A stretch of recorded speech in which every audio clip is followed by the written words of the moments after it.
Bienvenue sur le Rocher, la chaîne où nous explorons chaque jour un nouveau verset de la Bible. Et si je te disais que tes plus grands obstacles peuvent tomber sans que tu aies à les affronter par la force? Aujourd'hui, nous allons analyser un événement incroyable, la chute des murs de Jéricho.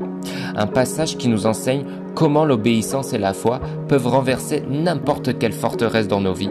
Prêt à découvrir ce que Dieu veut te dire aujourd'hui? Une ville imprenable. Le peuple poussa des cris et les sacrificateurs sonnèrent des trompettes. Et quand le peuple entendit le son de la trompette, il poussa de grands cris et la muraille s'écroula. Le peuple monta dans la ville, chacun devant soi. Josué, chapitre 6, au verset 20. Jéricho était une ville fortifiée, avec des murs immenses. Militairement, c'était impossible à conquérir. Mais Dieu donne une stratégie totalement inhabituelle. Marcher autour de la ville en silence pendant 6 jours et le 7e jour, pousser un cri de victoire. Parfois, Dieu nous demande d'agir différemment de ce qu'on attend. Il veut que nous lui fassions confiance avant de voir la victoire. L'obéissance avant le miracle. Pendant 6 jours, ils firent le tour de la ville. Imagine les soldats de Jéricho. Ils voient Israël tourner en rond chaque jour sans attaquer. C'était une stratégie qui semblait insensée. Mais Dieu demandait la foi et la persévérance.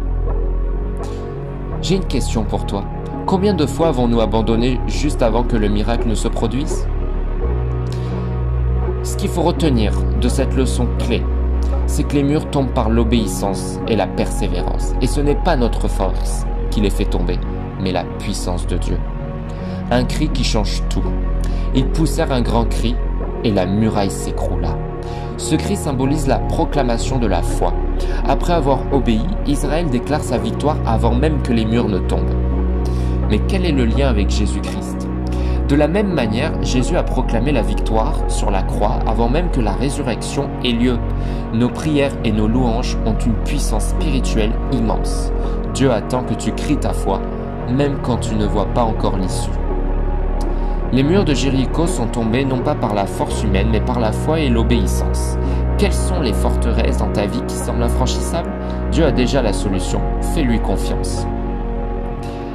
Dis-moi en commentaire quel est le mur que tu aimerais voir tomber dans ta vie. Je prierai pour toi. N'hésite pas à t'abonner pour recevoir chaque jour une parole qui fortifie ta foi. Que Dieu te bénisse et à demain.